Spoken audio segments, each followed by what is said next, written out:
Friends यहाँ पे समझते हैं सबसे पहले यूनरी अरिथमेटिक ऑपरेटर्स के बारे में। तो मैंने यहाँ पे पहले ही आपके लिए लिख दिया है, क्योंकि अभी मैं बार बार लिखता तो यहाँ पे क्या होता, टाइम वेस्ट होता। तो देखिए, यूनरी अरिथमेटिक ऑपरेटर का मतलब क्या है, those arithmetic operators work on single operands. जो अरिथमेटिक ऑपरेटर हमारे सिंगल ऑपरेंड्स के ऊपर वर्क करते हैं उन्हें क्या बोलते हैं हम, यूनरी अरिथमेटिक ऑपरेटर्स। देखिए, ऑपरेंड्स का मैंने आपको बताया, ऑपरेंड्स क्या होता है, जैसे यहाँ पे ए है, ए क्या हमारा एक ऑपरेंड है। ऑपरेंड क्यों है, क्योंकि इसके ऊपर क्या कर रहा है, ऑपरेटर वर्क कर रहा है। तो फॉर एग्जांपल मैंने एक ऑपरेटर लिया है प्लस प्लस, ये कौन सा ऑपरेटर होता है, हमारा इंक्रीमेंट ऑपरेटर, जिसके बारे में हम बिल्कुल डिटेल के अंदर बात करेंगे। तो देखिए, ए के ऊपर जब मैंने प्लस प्लस किया तो उसका मतलब क्या है कि A equal to A plus one, मतलब ए की वैल्यू वन टाइम इंक्रीज हो रही है। तो हम ए के साथ क्या ऑपरेशन परफॉर्म कर रहे हैं, ए के साथ हम ऑपरेशन परफॉर्म कर रहे हैं, ए की वैल्यू एक टाइम बढ़ा रहे हैं, ठीक है। तो उसी तरीके से हमारे क्या है, चार तरह के ऑपरेटर होते हैं यूनरी अरिथमेटिक ऑपरेटर के अंदर। तो उन चारों के बारे में बात करेंगे। तो सबसे पहले आता है हमारा इंक्रीमेंट ऑपरेटर। देखिए, इंक्रीमेंट ऑपरेटर, इसका सिंबल क्या होता है गाइस, प्लस प्लस। अभी ये प्लस प्लस गाइस दो टाइप के अंदर डिवाइड होता है। इंक्रीमेंट ऑपरेटर दो टाइप्स के होते हैं, pre increment and post increment. उनके बारे में भी हम बात करेंगे। तो सबसे पहले आप यहाँ पे एक थोड़ा बेसिक देख लीजिए। देखिए, प्लस प्लस यहाँ पे हमने यूज़ किया सिंबल, तो ये काम क्या आता है हमारा, increase the integer value by one. मैंने आपको यहाँ पे बताया कि जब आपने ए को प्लस प्लस किया तो इसने ए की वैल्यू वन टाइम बढ़ा दी। ए की वैल्यू मान लीजिए यहाँ पे कितनी थी, 5। ए की वैल्यू मैं लेता हूँ 5, तो 5 की ए की वैल्यू कितनी हो जाएगी यहाँ पे, 5 प्लस 1 कितनी होगी, 6। ए की वैल्यू कितना टाइम बढ़ गई, एक टाइम बढ़ चुकी है। तो उसी को क्या बोलते हैं हम, इंक्रीमेंट ऑपरेटर। गाइस सिंटेक्स क्या होता है, देखिए सबसे पहले हम प्लस प्लस ए भी लिख सकते हैं, ए प्लस प्लस भी लिख सकते हैं। दोनों का गाइस अलग अलग मतलब होता है। ये क्या होता है हमारा प्री इंक्रीमेंट, ये क्या होता है हमारा पोस्ट इंक्रीमेंट। इनके बारे में अभी हम बात करेंगे। देखिए, यहाँ बात करते हैं decrement operator. Decrement operator guys minus minus symbol होता है इसका, decrease the integer value by 1। तो सेम इंक्रीमेंट ऑपरेटर की तरह इसकी वैल्यू होती है क्या, increase the integer value by 1। जो मेरी इंटीजर वैल्यू होती है उसको इंक्रीज करता है बाय 1 से, ठीक है। तो इसका सिंटेक्स बिल्कुल सेम है इंक्रीमेंट की तरह। माइनस माइनस ए लिखते हैं हम प्री इंक्रीमेंट के लिए, सॉरी प्री डिक्रीमेंट के लिए, ए माइनस माइनस लिखते हैं पोस्ट डिक्रीमेंट के लिए, ठीक है। यहाँ पे बात करते हैं plus operator. Plus operator and minus operator क्या है गाइस, बिल्कुल सिंपल ऑपरेटर है। जैसे हम वैल्यू डिनोट करते हैं, जैसे मैंने आपको बोला कि आपके पास एक वैल्यू है +5, तो सिर्फ क्या करता है, आपको सी लैंग्वेज के अंदर जो आपकी कंपाइलर है उसको बताता है कि आपकी वैल्यू क्या है, पॉजिटिव वैल्यू है। अगर मान लीजिए आपने क्या लिखा है, ए यहाँ पे आपने लिखा 4 - 5, तो आपकी जो वैल्यू आएगी वो कितनी आएगी, -1 आएगी। तो अब आपके कंपाइलर को पता चल जाएगा कि जो वैल्यू है वो क्या आपकी नेगेटिव के अंदर है। तो minus operator and plus operator किस लिए यूज होता है, पॉजिटिव एंड नेगेटिव वैल्यू को बताने के लिए। जैसे यहाँ पे लिखा है सिंबल क्या है इसका, plus, and return the positive value, क्या करता है, पॉजिटिव वैल्यू को रिटर्न करता है आपका प्लस ऑपरेटर। सिंटेक्स क्या है, प्लस ए प्लस, मतलब कोई भी वेरिएबल लिख सकते हैं हम प्लस के साथ। माइनस ऑपरेटर सेम होता है प्लस ऑपरेटर की तरह, रिटर्न द नेगेटिव वैल्यू, ये क्या करता है, नेगेटिव वैल्यू को रिटर्न करता है। एंड ए के साथ क्या यूज करते हैं, माइनस यूज करते हैं। तो यहाँ पे हमने बात की यूनरी ऑपरेटर्स की। तो अब इसी के अंदर बात करते हैं इंक्रीमेंट एंड डिक्रीमेंट ऑपरेटर को बिल्कुल डीपली। देखिए फ्रेंड्स, यहाँ पे हमारा क्या है, सबसे पहले इंक्रीमेंट ऑपरेटर, किसी लैंग्वेज के अंदर इंक्रीमेंट ऑपरेटर क्या होता है। तो सबसे पहले देखिए इसका सिंबल क्या होता है, प्लस प्लस, जैसे मैंने आपको पहले बताया। तो देखिए, द इंक्रीमेंट ऑपरेटर, जहाँ प्लस प्लस है वो क्या है, increment operator is use to increase the value of an integer by 1।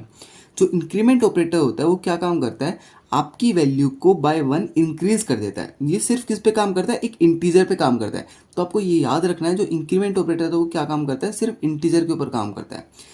तो pre increment and post increment इसके दो टाइप थे, तो इनके बारे में डिटेल के अंदर बात करते हैं। देखिए, प्री इंक्रीमेंट क्या होता है, when increment place before the operands, जब आप plus plus before the operand put कर देते हैं। जैसे मैंने यहाँ पे लिखा कि आपने x के पहले प्लस प्लस का यूज किया है, यहाँ पे बोला है the plus plus place before the operands, आपने अपने ऑपरेंड के पहले प्लस प्लस का यूज कर दिया है, then it value is incremented instantly. अब इसकी वैल्यू क्या हो जाएगी, बिल्कुल इंस्टेंट इंक्रीमेंट हो जाएगी। जैसे प्री इंक्रीमेंट का मतलब क्या होता है, सबसे पहले आपने वेरिएबल डिक्लेयर किया, उसकी वैल्यू आपने इंक्रीज कर दी इंस्टेंटली, ठीक है। अभी आप जब पोस्ट पढ़ेंगे तो उसके बीच में आपको डिफरेंस पता चल जाएगा। जैसे आपने a equals two plus plus x लिखा, तो अभी a की वैल्यू क्या होने वाली है, a की वैल्यू हो जाएगी, जब x की वैल्यू आपने प्लस प्लस की तो x की वैल्यू सबसे पहले क्या होगी, आपकी इंक्रीज होगी, ठीक है। यहाँ पे x की वैल्यू इंक्रीज हुई x+1, तो x की वैल्यू इंक्रीज होकर x के अंदर स्टोर हुई एंड ये x असाइन हुआ किसके अंदर, आपका a के अंदर। जब मैंने आपको ऑपरेटर पढ़ाया था उसके अंदर आपका आया था असाइनमेंट ऑपरेटर। असाइनमेंट ऑपरेटर के अंदर आपने पढ़ा था कि इक्वल इक्वल टू किस लिए यूज करते हैं, वैल्यू को स्टोर कराने के लिए। तो x के अंदर हमने क्या स्टोर किया, x+1 को स्टोर किया एंड अब x के अंदर हमने इंस्टेंटली क्या किया, a के अंदर x को स्टोर कर दिया। तो फ्रेंड्स क्या हुआ यहाँ पे, दोबारा देखिए, सबसे पहले आपके x की वैल्यू लेते हैं यहाँ पे। मान लीजिए a के पास क्या है, ++5, ठीक है, a के पास क्या है, ++5। अभी a की वैल्यू चेंज होके क्या हो जाएगी, a इक्वल्स टू, सबसे पहले यहाँ पे क्या होगा, 5 इक्वल्स टू 5+1। 5 की वैल्यू कितनी होगी, 6। तो a इक्वल्स टू यहाँ पे 5 की वैल्यू जब 6 हो जाएगी तो कितना हो जाएगा, यहाँ पे 6 आ जाएगा, ठीक है। 6 आ गया तो a की वैल्यू कितनी स्टोर हो गई यहाँ पे, 6। a की वैल्यू कितनी स्टोर हो गई यहाँ पे, 6। हाँ तो फ्रेंड्स यहाँ पे क्या हुआ, आपकी वैल्यू इंस्टेंटली क्या हुई, इंक्रीज होगी बाय 1, ठीक है। तो ये क्या था हमारा प्री इंक्रीमेंट। तो अभी बात करते हैं पोस्ट इंक्रीमेंट की। पोस्ट इंक्रीमेंट गाइस, इसके हल्का सा डिफरेंस इसके अंदर क्या है, when plus plus place after the operand, जब हम प्लस प्लस को ऑपरेंड के बाद प्लेस करते हैं तो क्या होगा, then it value is preserve temporarily. जो इसकी वैल्यू है, एक्स की वैल्यू गाइस, एक बार तो क्या होगी आपकी ए के अंदर वही वैल्यू प्रिजर्व हो जाएगी, ठीक है। उसके बाद क्या होगा, unit the execution of this statement, जो आपकी वैल्यू है वो प्रिजर्व हो जाएगी टेम्परेली, जब तक आप क्या करेंगे, अपनी एग्जीक्यूशन नहीं करेंगे उस स्टेटमेंट का। जैसे मान लीजिए आपने a इक्वल्स टू x++ लिख दिया, ठीक है। अभी a की वैल्यू क्या हुई यहाँ पे, फॉर एग्जाम्पल देखिए, a की वैल्यू क्या हुई, सबसे पहले x की वैल्यू a के अंदर स्टोर हो गई। अभी उसके बाद क्या हुआ, उसके बाद x की वैल्यू एक इंक्रीज हो गई, ठीक है। अभी मान लीजिए आपने यहाँ पे a की वैल्यू प्रिंट करी है, तो a की वैल्यू प्रिंट क्या होगी, मतलब इन दोनों के बीच में जब आपने a की वैल्यू प्रिंट की तो a की वैल्यू क्या आएगी, x आएगी। अगर आप इसके बाद a की वैल्यू प्रिंट करेंगे तो x a की वैल्यू कितनी आएगी, x+1 होके आएगी। तो मतलब इन दोनों के बीच में जब हम a को प्रिंट करेंगे तो क्या होगा, a की वैल्यू x की वैल्यू प्रिंट होके आएगी। वहीं हम x+1 के बाद जब हम वैल्यू प्रिंट करेंगे तो a equals to x+1 print होकर आएगा। तो इसके अंदर क्या हुआ, सबसे पहले आपकी वैल्यू टेम्परेली स्टोर हुई। कब तक स्टोर हुई, जब तक आपने कोई एक स्टेटमेंट एग्जीक्यूट नहीं करी, मतलब आपने कुछ ना कुछ एग्जीक्यूशन करना है, उसके बाद क्या होगा, आपका वो इंक्रीमेंट हो जाएगा, ठीक है। जैसे यहाँ पे बोला है when plus plus place after the operand, जब आपका plus plus after the operand place होता है then it value is preserve temporarily, जो आपकी वैल्यू होती है वो टेम्परेली प्रिजर्व हो जाती है until the execution of this statement, जब तक हम उस स्टेटमेंट को एग्जीक्यूट नहीं करेंगे and then it get updated. Execution होने के बाद क्या होगा, वो वैल्यू अपनी अपडेट कर लेगा। कितना अपडेट करेगा, बाय 1 अपडेट कर लेगा, ठीक है।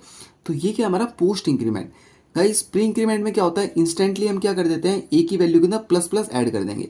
लेकिन पोस्ट इंक्रीमेंट में क्या होगा, सबसे पहले एक्स की वैल्यू ए के अंदर टेम्परेली स्टोर हो जाएगी। उसके बाद जब हम ए की वैल्यू को प्रिंट करेंगे तो क्या प्रिंट होगा, एक्स की वैल्यू ही प्रिंट होगी। लेकिन उसके बाद जो हम ए की वैल्यू प्रिंट करेंगे, मतलब ये वाली एग्जीक्यूशन होने के बाद जब हम ए की वैल्यू प्रिंट करेंगे तो क्या होगा, हमारा ए की वैल्यू बाय +1 हो जाएगी, ठीक है।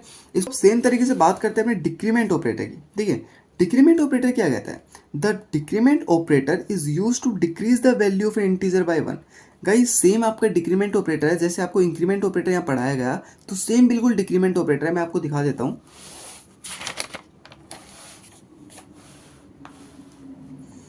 देखिए यहाँ पे प्री डिक्रीमेंट के बारे में बात करते हैं। व्हेन नेगेटिव नेगेटिव ऑपरेटर है, या क्या बोल रहा है, when decrement operator place before the operand, जब आप डिक्रीमेंट ऑपरेटर को बिफोर द ऑपरेंड प्लेस करते हैं तो उसकी वैल्यू क्या होती है, डिक्रीमेंट हो जाती है इंस्टेंटली। जैसे हमने सिमिलर तरीके से हम बात की, तो गाइज आप यहाँ पे समझ सकते हैं अपने आप। तो पोस्ट इंक्रीमेंट के अंदर उसी तरीके से बात होगी, when the negative negative operator place after the operand, जब हम नेगेटिव नेगेटिव ऑपरेटर को आफ्टर द ऑपरेंड प्लेस कर देंगे then it value is preserve temporarily, उसकी वैल्यू क्या होगी, टेम्परेली प्रिजर्व हो जाएगी। यहाँ पे क्या लिखना था, अनटिल, अनटिल, ठीक है, until the execution of this statement then it get updated. जब तक हम कोई स्टेटमेंट एग्जीक्यूट नहीं करेंगे तो क्या होगी, हमारी वैल्यू अपडेट नहीं होगी। तो एग्जीक्यूशन के बाद क्या हो जाएगी, हमारी वैल्यू अपडेट हो जाएगी। कितना अपडेट हो जाएगी, बाय 1। तो सिमिलर है हमारे क्या, पोस्ट इंक्रीमेंट की तरह। ठीक है, यहाँ पे मैंने नाम गलत लिख दिया, यहाँ लिख देते हैं पोस्ट डिक्रीमेंट, डिक्रीमेंट। ठीक है फ्रेंड्स, ये थोड़ी बहुत मिस्टेक हो जाती है तो इसको थोड़ा अवॉइड करना।